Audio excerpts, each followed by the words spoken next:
દિશા એકેડેમીમાં સૌનું સ્વાગત છે. ચલો આજે આપણે ગણિતના એવા જાદુઈ રસ્તાઓ શોધીએ, એવી ટ્રિક્સ શીખીએ કે મોટી મોટી ગણતરીઓ પણ એકદમ રમત જેવી લાગવા માંડે. હવે જુઓ આ સંખ્યા 7128. આને જોઈને તરત મગજમાં શું આવે કે ભાઈ આને 6 વડે ભાગી શકાશે કે નહીં, અને એ પણ લાંબો ભાગાકાર કર્યા વગર. જવાબ કેવી રીતે મળે? ચાલો આજે આપણે એ જ શીખવાના છીએ. સામાન્ય રીતે તો ભાગાકાર કરવો જ પડે ખરું ને, પણ શું થાય જો હું કહું કે એક શોર્ટકટ છે? હા, સાચું સાંભળ્યું. ગણિતમાં આવા કેટલાક સિક્રેટ કોડ્સ છે. આપણે એને વિભાજ્યતાની ચાવીઓ કહીએ છીએ. ચાલો આજે આ કોડ્સને તોડીએ. ઓકે, તો ચાલો શરૂ કરીએ સૌથી સહેલા શોર્ટકટ્સથી. અહીંયા તો બસ સંખ્યાનો છેલ્લો આંકડો જોવાનો છે અને જવાબ હાજર. આનાથી તો ગણિત ગમવા જ માંડશે. તો સૌથી પહેલી અને સૌથી સહેલી ચાવી 2ની. નિયમ એકદમ સીધો છે. કોઈ પણ સંખ્યાનો છેલ્લો આંકડો જુઓ, જો એ બેકી સંખ્યા હોય, એટલે કે 0, 2, 4, 6 કે 8, તો બસ આખી સંખ્યાને 2 વડે ભાગી જ શકાય.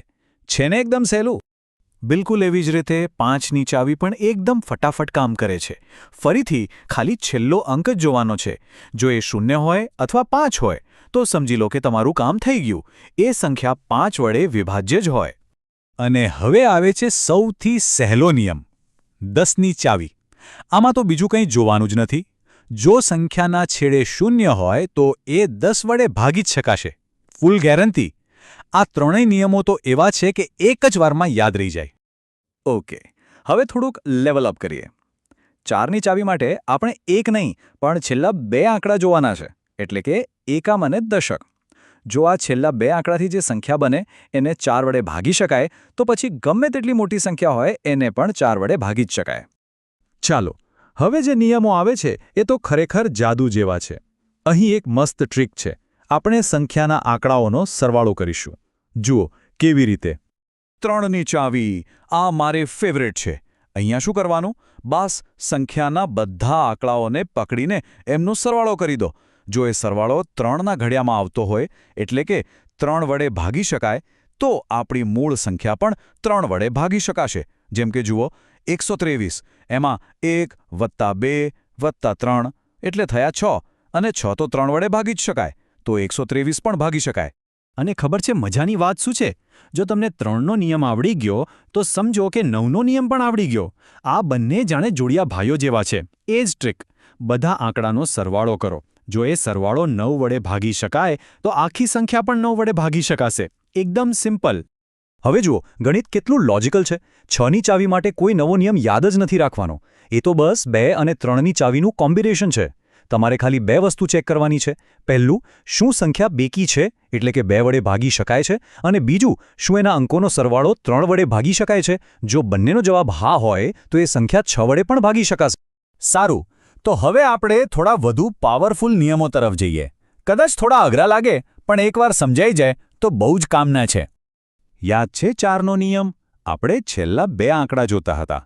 બસ 8નો નિયમ એનો જ મોટો ભાઈ છે. અહીંયા આપણે છેલ્લા 3 આંકડા જોવાના છે. જો એ છેલ્લા 3 આંકડાથી બનતી સંખ્યાને 8 વડે ભાગી શકાય, તો પછી આખી સંખ્યાને પણ 8 વડે ભાગી શકાશે. ઓકે, હવે ધ્યાનથી સાંભળજો. 11નો નિયમ થોડો અલગ છે, પણ ડરવાની જરૂર નથી. આપણે સ્ટેપ બાય સ્ટેપ જઈશું. શું કરવાનું છે? જમણી બાજુથી શરૂ કરીને એકી જગ્યા પર આવેલા આંકડાઓનો સરવાળો કરો. પછી બેકી જગ્યા પર આવેલા આંકડાઓનો સરવાળો કરો. હવે આ બંને સરવાળાની બાદબાકી કરો. જો જવાબ 0 આવે અથવા 11ના ઘડિયામાં આવતી કોઈ સંખ્યા આવે તો સમજી લો કે એ સંખ્યા 11 વડે વિભાજ્ય છે. ચાલો એક ઉદાહરણથી સમજીએ. સંખ્યા છે 1331. જમણી બાજુથી જોઈએ તો પહેલા અને ત્રીજા સ્થાને છે 1 અને 3. એમનો સરવાળો થયો 4. હવે બીજા અને ચોથા સ્થાને છે 3 અને 1. એમનો સરવાળો પણ થયો 4. હવે બંનેની બાદબાકી 4 - 4. જવાબ આવ્યો 0. અને આપણો નિયમ શું કહે છે? જો તફાવત 0 હોય તો સંખ્યા 11 વડે વિભાજ્ય છે. જોયું કેટલું સરળ છે? તો આપણે જે કંઈ પણ શીખ્યા એ બધા નિયમોનું આ એક સરસ મજાનું લિસ્ટ છે. એકદમ ચીટ શીટ જેવું. આને યાદ રાખશો તો બહુ કામ લાગશે. આ બધા નિયમોનો હેતુ એક જ છે: સ્માર્ટ વર્ક કરવું, હાર્ડ વર્ક નહીં. ગણતરીઓ ઝડપી અને સહેલી બનાવવી. ખરેખર તો આ ખાલી શોર્ટકટ નથી. આ નિયમો આપણને બતાવે છે કે આપણી આખી સંખ્યા પ્રણાલીમાં કેવી અદ્ભુત પેટર્ન છુપાયેલી છે. એનાથી એવો વિચાર આવે છે કે ગણિતમાં આવા બીજા કેટલાય રહસ્યો હશે જે હજુ શોધવાના બાકી છે. ખરું ને? તો બસ વિચારતા રહો અને ગણિતને માણતા રહો. દિશા એકેડમી સાથે જોડાવા માટે ખૂબ ખૂબ આભાર. ફરી મળીશું.